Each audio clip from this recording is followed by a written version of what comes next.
All right, let's go. Number 10. Alcohol and the origin of cities. Around 7000 BCE, in a Neolithic village called Jiahu, in the Yellow River Valley of central China, people were making something that would outlast every empire, every religion, and every civilization that came after them. They were making alcohol. We know this not from legend or inference, but from chemistry. When archaeologists analyzed the residue absorbed into the walls of pottery jars recovered from the site, they found the unmistakable molecular fingerprints of a fermented beverage. This is the oldest chemically confirmed alcoholic drink in human history, and it predates the pyramids, the wheel, and written language by thousands of years. The recipe was not simple. The Jiahu brew combined rice, honey, and hawthorn fruit, fermented together into something between a beer and a wine. This was not accidental fruit gone soft in a bowl. This was a deliberate, engineered process requiring knowledge of ingredients, timing, and containment. Someone at Jiahu understood how to coax sugar into alcohol 9,000 years ago and passed that knowledge down until it became routine. Picture what they actually drank. Not the clear golden liquid in a modern glass. Ancient beer was thick, cloudy, and dense with suspended grain. It carried floating husks and sediment, a porridge you could almost chew. People drank it through long straws, lowered past the floating debris to reach the liquid beneath. Communal vessels, shared straws, a circle of people gathered around a single pot of intoxicating gruel. The image is strange to modern eyes, but it was the origin of something universal. But here's where the standard story of civilization begins to buckle. For over a century, the accepted narrative ran in a single direction. Humans learned to farm grain. Farming produced surplus. Surplus produced settlements. Settlements produced cities. Bread came first, and everything else followed from the loaf. It is a tidy story. It is also, some archaeologists now argue, backwards. Consider the problem. Early wild grains were difficult to harvest, difficult to process, and barely worth the calories they returned. Turning them into bread required enormous labor for modest reward. So why would scattered bands of hunter-gatherers abandon a working way of life to chain themselves to fields of stubborn wheat and barley? The nutritional argument has always been weak. People who study the transition to agriculture have long struggled to explain why anyone would choose it. Some researchers propose a different answer. Not bread, beer. The hypothesis is called beer before bread, and its implications are staggering. It suggests that the first cultivated grains were grown not to feed people, but to intoxicate them. The desire to brew, to gather, to share a fermented drink in ritual and celebration may have provided the motivation that mere hunger never could. Under this theory, humanity did not settle down to eat. It settled down to drink. The village, the field, the granary, the entire architecture of settled life may have grown out of the pursuit of altered states. If this is true, then the foundations of civilization rest on something no one expected. Not survival, not efficiency, not the noble march of progress. Intoxication. The same impulse that fills bars and rituals and celebrations today may be the same impulse that first pinned our ancestors to the land, that first made them clear fields and store harvests, and build the permanent settlements that would eventually become cities.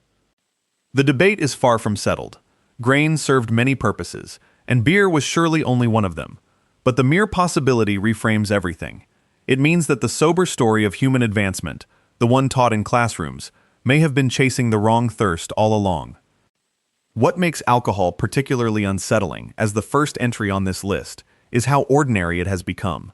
It is woven so deeply into human culture that we barely register it as a drug at all, yet it may be the oldest, the most consequential, and the most transformative of them all.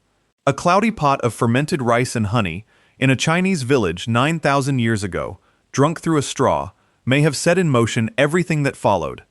And alcohol was only the beginning. Long before it dulled pain, another plant was already doing that work, sacred and medicinal, in the hands of the earliest healers. Number 9. The joy plant. Somewhere along the sun-baked coastlines of the Western Mediterranean, roughly 6,000 years ago, Neolithic farmers began cultivating a flower whose consequences would ripple through every century that followed. It was not grown for food. It was not grown for beauty. It was grown for what could be scraped from its swollen seed pods. At sites like La Marmota in Italy, a Neolithic settlement submerged beneath the waters of a volcanic lake, archaeologists recovered poppy seeds and capsules preserved for 6 millennia. These were not wild specimens gathered by chance. They were the remains of deliberate cultivation, evidence that some of Europe's earliest farmers had chosen the opium poppy as a crop worth tending, worth harvesting, worth passing down. The plant traveled with them across the continent, planted alongside their grain, buried alongside their dead. The Sumerians, writing thousands of years later in the world's first cities, gave it a name that reveals exactly what humanity understood about it. They called it Hul-Gil, the joy plant. Consider the honesty of that name. Not the medicine plant, not the sleep plant, the joy plant. The people who first wrote down the name of this flower understood, without ambiguity, what it delivered to the human nervous system. The substance itself is unremarkable to look at. Raw opium is a sticky brown latex, scraped by hand from seed pods that have been carefully scored with a blade. The cuts weep. The latex oozes out, darkens in the air, and is gathered in thick, bitter-smelling clumps. There is nothing beautiful about it. It smells acrid and vegetal, and yet this brown paste, harvested drop by drop from a Mediterranean flower, would become one of the most consequential substances in human history. But here's where the story of the joy plant deepens into something far larger than a single Neolithic crop. That sticky brown latex is the direct ancestor of morphine. It is the ancestor of codeine. It is the ancestor of heroin. Every opioid painkiller sitting in a hospital pharmacy today, every prescription that dulls the agony of surgery and cancer and childbirth, every substance that has fueled the deadliest addiction epidemics of the modern age, traces back in an unbroken chemical line to the scored seed pods those early farmers tended along the Mediterranean coast. One plant, millennia of medicine and millennia of addiction, flowing from the same source. What makes this particularly unsettling is how early the pattern was set. The opium poppy was not a recreational discovery that later turned medicinal. It arrived at the very foundations of settled human life, already carrying both faces. The same latex that soothed pain in the dying could enslave the living. The Neolithic farmers who first cultivated it, and the Sumerians who named it, could not have understood the neurochemistry. They could not have known about opioid receptors or dependence or overdose. But they knew, with perfect clarity, that this flower produced joy, and they planted it anyway, generation after generation, because that joy was worth the risk. This is the recurring architecture of the human relationship with these substances. The poppy was not an accident. It was a choice, made repeatedly, across thousands of years, by people who wanted what it offered, enough to build it into the fabric of their agriculture, and their language, and their burial rites. The joy plant was sacred and medicinal, long before it was anything else. And yet even the opium poppy, for all its narcotic power, is a substance of sedation. It slows, it dulls, it lowers the body toward stillness. The other great prehistoric drugs did the opposite. They sharpened, they ignited, and in at least one case, the ancient world was not content to simply gather what grew wild. They engineered it. Number 8. The potent smoke. High in the Pamir Mountains, in a cemetery called Jerzankal that sits nearly 3,000 meters above sea level, archaeologists uncovered wooden braziers that had been used for a purpose no one initially expected. Chemical analysis of the charred residues clinging to their interiors revealed cannabis. Not the fibrous stalks of hemp harvested for rope and cloth.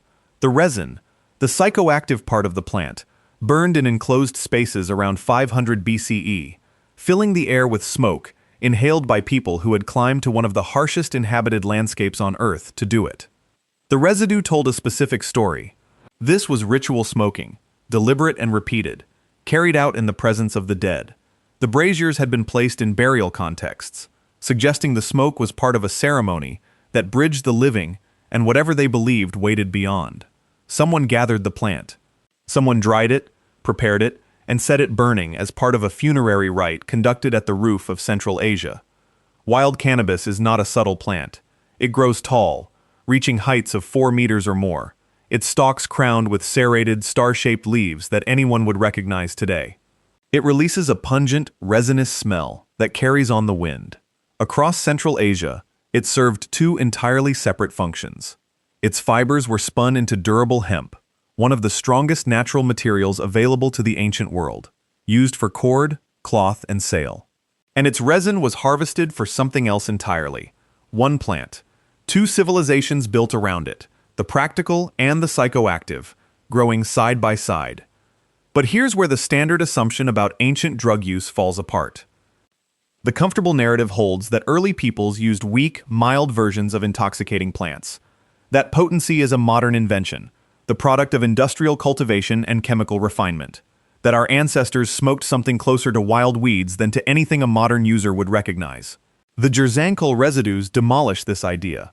When researchers analyzed the chemical signature of the cannabis burned in those mountain braziers, they found unusually high levels of THC, the compound responsible for the plant's psychoactive effect.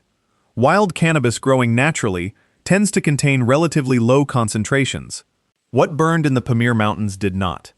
The implication is staggering. High THC content does not occur by accident.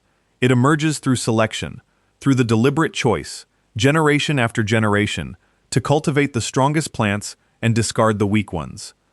Someone, thousands of years ago, was paying attention.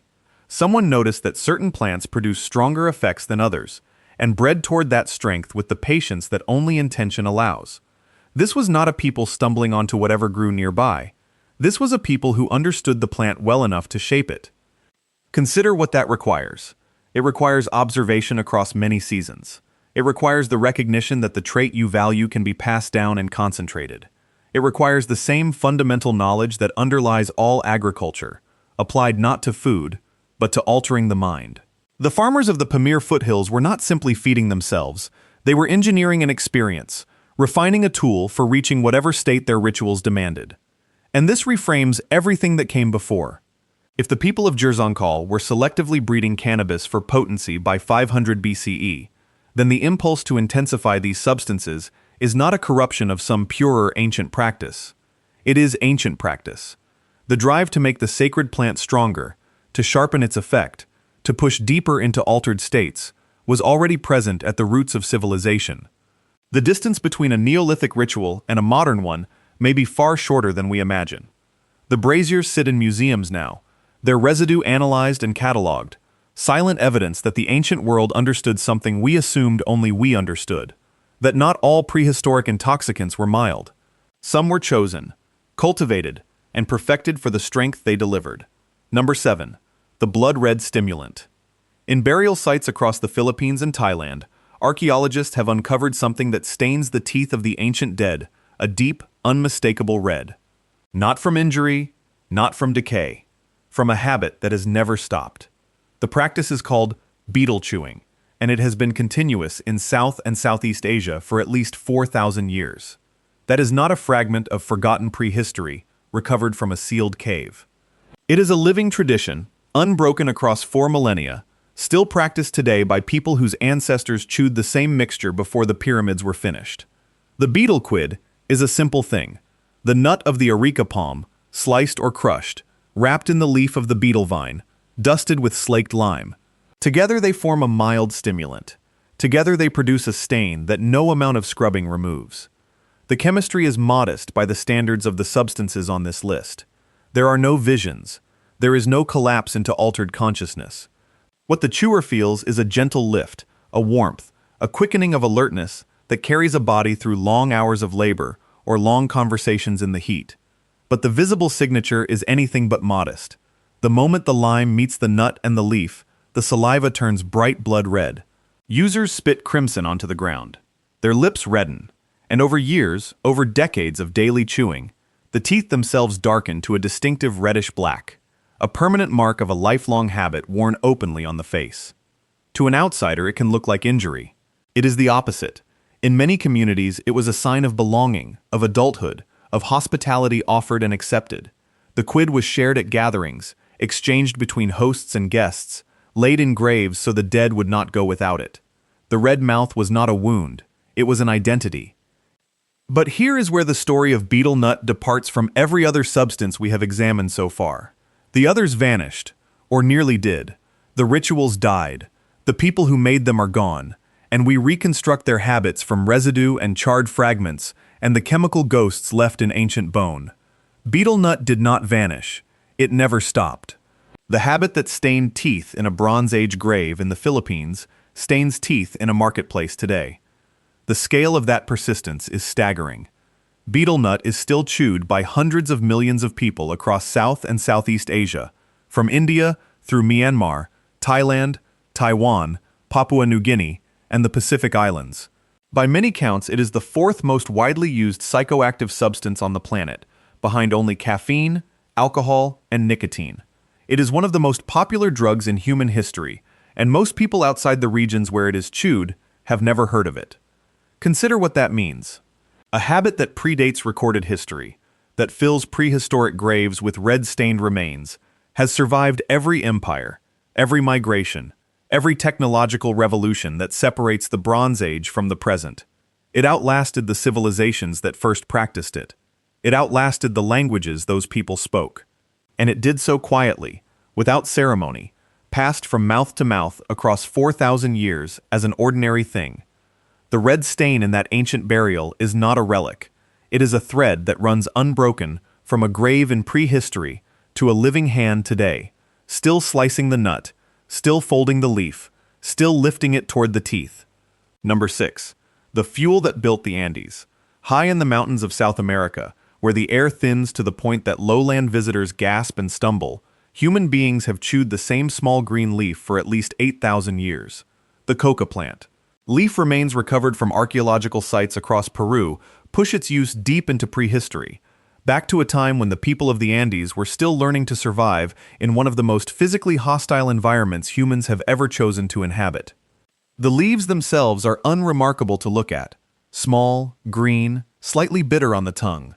A user takes a wad of them and tucks it into the cheek, letting it sit there for hours, a quiet green presence between gum and jaw. But the leaf alone does little. To unlock what it holds, the Andean peoples discovered a chemical trick tens of thousands of years before anyone understood the chemistry behind it. Chewed together with an alkaline substance, lime or the ash of burned plants, the leaf releases its stimulant alkaloids into the bloodstream. The alkaline agent changes the chemistry of the mouth and frees compounds that combat two of the deadliest threats in the high Andes: fatigue and altitude. Consider what that means at 4,000 meters above sea level. Every step is heavier. Every breath delivers less oxygen.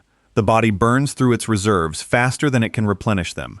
In this environment, a mild stimulant that suppresses hunger, dulls exhaustion, and eases the crushing effects of altitude is not a luxury. It is a tool for survival. Coca allowed laborers to work terraced fields carved into vertical mountainsides. It allowed messengers to run relay routes across passes that would kill an unacclimatized man. It sustained the porters, the herders, the builders who raised entire civilizations in a place where the atmosphere itself is an enemy. And it was never only about labor. Coca sat at the center of Andean ritual and religion for millennia. Leaves were offered to the mountains, buried with the dead, read for omens, and exchanged as the highest form of social courtesy. To share coca was to affirm a bond. The plant threaded through every layer of Andean life, from the backbreaking work of the fields to the most sacred ceremonies conducted for the spirits believed to live in the peaks themselves. This was not intoxication. This was infrastructure. But here is where the story of the coca leaf becomes genuinely unsettling. The same small green leaf that Andean peoples chewed for 8,000 years as a mild, everyday stimulant, a companion to labor and prayer, would one day give the world cocaine. The gulf between those two things is almost impossible to reconcile. In its traditional form, coca is gentle, a slow release of alkaloids over hours, tempered by the leaf's fiber and the body's own pace. Isolate and concentrate those same alkaloids, strip away the leaf, and you produce one of the most destructive drugs in human history. The plant did not change. We did.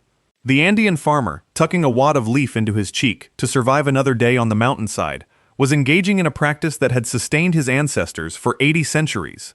The chemist, who later distilled that leaf into a white crystalline powder, was engaged in something else entirely. Same plant, same molecules, radically different intentions. The pattern is beginning to repeat. A substance discovered in the deep past as sacred, medicinal, or simply practical. A tool for endurance and reverence. And, wading downstream across the millennia, a darker version of itself. The coca leaf carried the Andes on its back for 8,000 years before the world learned to weaponize it. Number 5. the fungi and the mind. On a rock wall in eastern Spain, at a site called Selva Pascuala, a painting has survived for thousands of years. It shows a bull, a few human figures, and a curved row of small objects rising from the ground on slender stems. To the untrained eye, they are decorative marks, meaningless flourishes left by a hand long turned to dust. To some researchers, they are mushrooms, and not just any mushrooms. Their shape, their proportion, the way they cluster in a deliberate arc, all of it suggests that the artist was painting a specific fungus, one that the people of that landscape knew intimately enough to render on stone. Selva Pascuala is not alone. Far to the south, across the Mediterranean, in the Tassili Najjar Plateau of Algeria, ancient rock art depicts figures that appear to hold or wear mushroom shapes, their bodies dotted and outlined in ways that scholars have interpreted as representations of altered states. These images may date back thousands of years. They were made by people who left no writing, no cities, no monuments we can name. They left only pigment on rock, and in that pigment, some see a record of the human mind reaching for something beyond itself. The mushrooms in question contain psilocybin. When ingested, the body converts psilocybin into psilocin, a compound that acts directly on the brain's serotonin receptors. The result is vivid visual hallucination, distortion of time, dissolution of the boundary between self and world. Colors intensify, patterns bloom across surfaces. The architecture of ordinary perception simply comes apart. For the small human communities who encountered these fungi, the experience would have arrived without explanation, without context, without any framework to contain it. The mushrooms themselves are unremarkable to look at. Small, with slender, fragile stems, they grow in damp ground among grass and dung. Their most distinctive feature reveals itself only when they are handled. Bruise the flesh, press it between finger and thumb, and it stains blue, a pale mushroom that turns the color of a deep sky when touched. To an ancient forager scanning the ground for food, that blue bruise would have been a marker, a signal, a way of knowing which fungus belonged to the ordinary world and which belonged to somewhere else. But here's where the story moves from archaeology into something far stranger. Some researchers propose that these fungi did not merely accompany early religious experience. They created it. The argument runs like this. Shamanic traditions across the ancient world describe journeys to other realms, encounters with spirits, visions of the dead, and dissolution into a greater whole. These are precisely the experiences that psilocybin produces. If prehistoric humans consumed these mushrooms, whether by accident while foraging or through deliberate ritual, they would have been confronted with something that felt like contact with another world, and the human mind, searching for meaning in that overwhelming experience, may have built the first religions to explain it. The implications extend further still. A handful of researchers have advanced a far more radical hypothesis.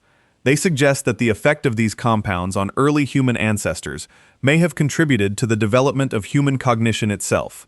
That the sudden expansion of visual processing, of imagination, of the capacity to conceive of things that are not physically present, might have been shaped in part by regular exposure to a chemical that floods the brain with novel patterns and connections. In this reading, the mushroom is not a footnote to human history. It is a factor in the emergence of the human mind. This is speculation, and the writer will not pretend otherwise. The evidence is a scatter of ambiguous paintings and a chemical whose effects we understand well, but whose ancient use we can only infer. The blue bruised mushroom leaves no bones, no pottery, no lasting residue in the soil. It rots, and the record rots with it. And yet the paintings remain. On a wall in Spain and a plateau in Algeria, figures made by people we will never name gestured at small stemmed shapes that rise from the earth. Whatever those artists saw, whatever those fungi opened in their minds, we are looking at the residue of it now, staring at pigment left by a species that may have been, in some sense, still becoming itself. The mushrooms bruised blue when they were touched. The people who touched them are gone. What they carried away in their minds may be woven into ours. Number 4. The Neanderthal medicine. In 1960, archaeologist Ralph Selecki, excavating the burial of a Neanderthal man at Shanidar Cave in the mountains of northern Iraq, discovered something that would haunt the field of paleoanthropology for decades. Clustered in the soil around the skeleton, in concentrations too high to be accidental, were the pollen grains of flowering plants. Among them, one species stood apart, ephedra, a scrubby jointed shrub with thin green stems and almost no leaves, growing wild across the harsh uplands of the Near East. Unremarkable to look at, but the pollen was there, beside a body buried tens of thousands of years ago. The plant is not a food, it is not a decoration. Ephedra is a natural source of ephedrine, a potent stimulant and decongestant that quickens the pulse, opens the airways, and drives back fatigue. In its raw form, the stems are bitter and astringent, a plant that offers nothing to the casual forager, and everything to someone who understands what it does to the body. The question Selecki's discovery forced upon the world was simple and staggering. Did a Neanderthal know? If the answer is yes, then the timeline of this entire story collapses inward. Every substance described so far belongs to modern humans, to our own species reaching for altered states across the last 10,000 years. Ephedra pushes the story back into a different world entirely. It suggests that the impulse to reach for a plant, to use it, to bury the dead with it, may not belong to us at all. It may belong to our ancestors, to a species that vanished 40,000 years ago. But here's where the standard interpretation falls apart. The intentional use of ephedra at Shanidar is fiercely debated. Later researchers proposed a colder explanation. Rodents. Burrowing animals, some argued, could have dragged flowering plants and their pollen into the cave, salting the burial with the appearance of ritual where there was only accident. The famous image of the flower burial, the Neanderthal laid to rest on a bed of medicinal blooms, may be a story we told ourselves, a projection of our own reverence onto bones that cannot answer. And yet the ambiguity is the point, because we cannot rule it out either. The pollen was real, the plant was medicinal. The concentrations were high. Whether a Neanderthal placed those stems there deliberately, or whether the wind and the rodents assembled the illusion, the truth is that we do not know, and the not knowing opens a door that will not close. Ephedra may be one of the earliest medicinal plants ever associated with a human ancestor. Not a modern human, not a farmer, not a shaman, a Neanderthal, buried in a mountain cave, in a world with no cities, no writing, no memory that survives except in the soil. Consider what that would mean. It would mean the knowledge of plants that alter the body predates our species entirely. It would mean that when the first modern humans began scraping opium latex and chewing coca leaves, they may have been inheriting an instinct far older than themselves. The reaching, the testing, the burying of the dead with green stems that quicken the blood. We have no way to interview the mind that lay in that grave. We cannot know what a Neanderthal believed about a plant, or whether belief is even the right word. The evidence is a scatter of pollen and a bitter shrub that still grows on those slopes today, unchanged, jointed, and leafless in the thin mountain air. The debate continues in journals and conferences. The cave sits silent above the valley. And somewhere in the disturbed soil of an ancient burial, the question of whether another kind of human once reached for medicine remains exactly where Selecki found it, unresolved, waiting. But when the evidence is not pollen, but the chemistry of the dead themselves, the ambiguity vanishes. Number 3. The powders that visited the dead. If a Neanderthal reaching for ephedra represents the faintest possible whisper of prehistoric drug use, a signal buried in ambiguity, argued over by specialists who cannot agree whether it was ever intentional at all, then what waits in the Andean highlands is the opposite. It is not a whisper, it is a signature written directly into human flesh. In the arid basins and high plateaus of South America, archaeologists have recovered something unusual from the graves of the ancient dead: snuff trays. Carved tubes, small ornate kits, assembled with obvious care, designed for a single purpose: to blow fine powder forcefully up the nose. The oldest of these paraphernalia date back roughly 4,000 years. These were not casual tools. They were made from bone and wood, shaped, decorated, and buried alongside their owners as objects of value. Someone in the Andes, 4 millennia ago, considered the act of inhaling a psychoactive powder important enough to carry into the afterlife. The powders themselves were engineered for intensity. They contained DMT and related compounds, molecules that produce some of the most overwhelming visionary states the human nervous system is capable of generating. Short, violent, total. A DMT experience does not ease a person into altered perception the way alcohol or opium might. It detonates. The visions arrive in seconds, saturate the mind completely, and then release the user back into ordinary reality within minutes. To take it was to leave the world entirely and return before the fire had time to shift. And the method of delivery leaves no room for accident. This was not something eaten by chance while foraging. The powder had to be prepared, ground to a specific fineness, loaded into a carved tube, and blown into the nasal passage with deliberate force, sometimes administered by another person, one individual driving the powder into the skull of another. Every element of the process is intentional: the grinding, the tools, the technique, the burial of the kit with its owner. Nothing about this is stumbled into. It is a technology. But here's where the evidence crosses a threshold that no shepherd's scattered plant remains can reach. Because the case for prehistoric psychedelic use in the Andes does not rest on inference. It does not depend on interpreting artwork or reconstructing intent from the shape of a tool or arguing over whether a grave good was symbolic. Researchers have tested the bodies themselves. Ancient hair samples, recovered from Andean mummies preserved by the dry cold of the high altitude, have been analyzed for chemical traces. And those traces are there. The compounds appear in the hair, locked into the very tissue of the people who consumed them thousands of years ago. Consider what that means. Hair grows slowly, incorporating into its structure whatever moves through the bloodstream during the weeks and months it forms. When a mummy's hair tests positive for these substances, it is not a guess about what someone might have done. It is a direct chemical record of what they actually put into their bodies while they were alive. The molecule entered the blood fed the hair survived the grave, and thousands of years later, in a laboratory, it confessed. This is the point where prehistoric drug use stops being a hypothesis and becomes a fact you can measure, not a residue on a broken pot, not an image scratched into stone. The proof is in the dead themselves, carried in their own tissue across 4,000 years of silence. These were sacred journeys, taken with purpose, recorded in flesh, and buried with the tools that made them possible. The visionary state was not entertainment. It was a passage into somewhere else, a threshold the living crossed on purpose. And that same instinct, the need to reach beyond the visible world and speak to what lies on the other side, was about to find its most enduring form in a plant that would be called sacred long before it was ever called a vice.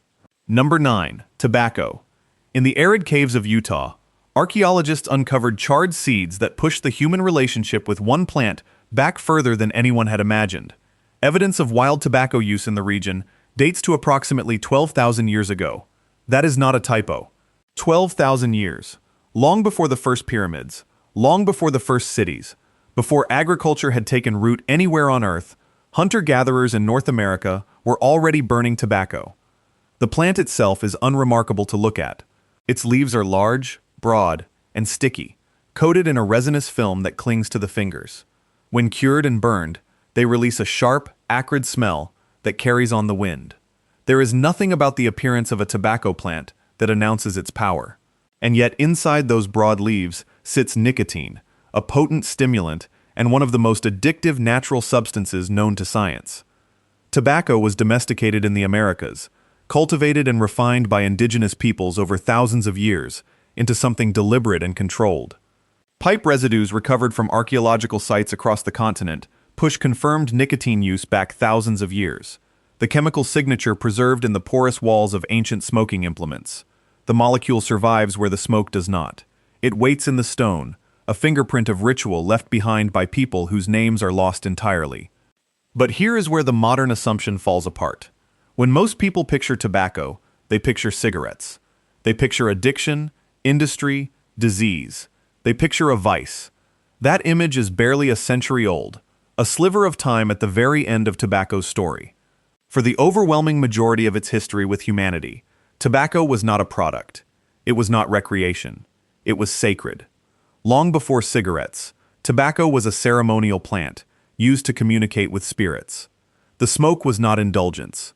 It was a vehicle. Across countless indigenous cultures of the Americas, tobacco smoke was understood as a medium that could carry human intention upward into the unseen world, a physical substance that could cross the boundary between the living and the divine. Prayers were exhaled through it. Offerings were made with it. The rising column of smoke was itself the message, ascending toward whatever powers were being addressed. Consider the reversal this represents. The same molecule that today underpins one of the most lethal and profitable industries in human history began its journey with our species as an instrument of the sacred. Nicotine did not change. The plant did not change. What changed was everything humans built around it. The addictiveness that makes tobacco so destructive in a commercial context was, in a ceremonial one, part of what made it valuable. The plant compelled attention. It altered the body. It marked the act of using it as significant. This is the pattern that keeps returning throughout this list, and tobacco may be its clearest expression. These substances did not enter human life as vices. They entered as tools, as medicines, as bridges to something beyond ordinary experience. The recreational, the commercial, the addictive dimensions came later, layered on top of a foundation that was fundamentally spiritual. 12,000 years of smoke, rising from cave hearths and ceremonial fires, from pipes carved with care and burned until the residue soaked into the stone. Somewhere in Utah, the earliest evidence of that smoke still waits in the sediment, chemical and silent, the record of a relationship far older than any nation. The plant that would one day fill cigarette factories was, in the beginning, a way of speaking to the dead. Number 1. Peyote. In the parched limestone shelters of the lower Pecos region of Texas, archaeologists recovered a handful of unremarkable objects. Small, dried, brownish buttons, easy to mistake for shriveled seeds or bits of desiccated plant matter. They were nothing of the sort. When researchers subjected specimens from the Shumla caves to radiocarbon dating, the results reset the timeline of human chemistry on an entire continent. The buttons were roughly 5,700 years old, and they were peyote. Peyote is a spineless cactus. It grows low to the ground, small and button-like, a blue-green dome barely rising above the soil of the Chihuahuan Desert. It has no towering profile, no dramatic silhouette. A person could walk past it without noticing, and yet buried inside that unassuming flesh is one of the most powerful psychoactive compounds in the natural world, mescaline. Chewing the raw cactus is an ordeal in itself. The taste is punishing, intensely bitter, difficult to keep down. Nothing about the experience of consuming peyote is casual. It is not something a person stumbles into. It is something a person chooses. The numbers here demand a pause. 5,700 years. That places these buttons in use before the first stones were dragged into place at Stonehenge. It places them before the pyramids of Giza rose from the Egyptian sand. It places them before writing, before the wheel reached most of the world, before the great cities of Mesopotamia had fully bloomed. While civilizations we consider ancient were still centuries from being born, human beings in North America were already scoring, drying, and consuming this cactus with clear intention. But here's where the discovery becomes genuinely staggering. These were not merely old plant remains. Chemical analysis confirmed that the mescaline was still present inside the Shumla specimens after nearly 6 millennia. This is not inference. This is not a painted image on a cave wall open to interpretation. This is direct molecular proof. Peyote stands as among the oldest chemically confirmed psychedelics ever used by humans in North America, its ancient chemistry preserved and measurable in a laboratory today. What mescaline does to the mind explains why anyone would endure the bitterness to receive it. The compound produces long-lasting, colorful hallucinations and profoundly altered states of consciousness. Not the brief flash of some psychedelics, but hours of shifting vision, saturated color, and dissolved boundaries between the self and the world. For the people of the lower Pecos, this was not a novelty. It was a doorway, a deliberate, chemically induced departure from ordinary perception, sought out and controlled across generations. And this is the truly remarkable aspect. Peyote never became a relic. The tradition did not die with the people who left those buttons in the Texas caves. It endured, across thousands of years, through the rise and fall of countless cultures in the Americas. Peyote remained central to enduring religious traditions. The same cactus that altered minds nearly 6,000 years ago continues to sit at the heart of living ceremonial practice today. It is one of the longest unbroken relationships between a human society and a psychoactive plant anywhere on Earth. Consider what that continuity means. A small bitter cactus, dug from the desert floor, carried an unbroken thread of the sacred from the deep prehistoric past into the present without ever severing. The people who first scored those buttons in the Shumla caves left no writing, no monuments we can read, no names we will ever know. But they left the practice itself, passed hand to hand across nearly 6,000 years, still alive, still practiced, still sacred. The buttons themselves remain. Catalogued, dated, and preserved, They sit in collections as the oldest chemical fingerprints of a psychedelic on the continent. Silent brown discs holding their mescaline across the millennia, evidence of a moment when human beings in North America first reached past the visible world and found something waiting on the other side. They endured longer than empires. They outlasted languages, cities, and gods whose names are gone. And they carry, still preserved in their ancient flesh, the chemistry of one of humanity's oldest and most persistent attempts to see beyond itself. Step back from the individual entries, and a single pattern emerges across all 10. These substances were not discovered as recreation. They were discovered as sacred and medicinal tools, folded into ritual, healing, and the human attempt to reach something beyond the visible world. The stimulants that carried laborers through mountain fatigue, the sedatives and painkillers that dulled suffering and eased the dying, the psychedelics that opened doorways early peoples believed led to spirits and gods. Different plants, different chemistries, different continents. The same impulse. The pattern crosses the entire map of human prehistory, from the fermented residues of Jahu in China to the coca-stained sites of the Andes, from the poppy fields of the Neolithic Mediterranean to the ephedra laid beside the dead at Shanidar Cave. Everywhere humans settled, they reached for something to alter the mind, and they never stopped. Hundreds of millions of people still use several of these substances today, most without any sense of the sacred origins buried beneath them. The braziers cooled, the shamans vanished, but the plants remained, carried forward into a world that forgot why it first reached for them. If you want to see more videos like this, click the video on screen now and make sure to subscribe.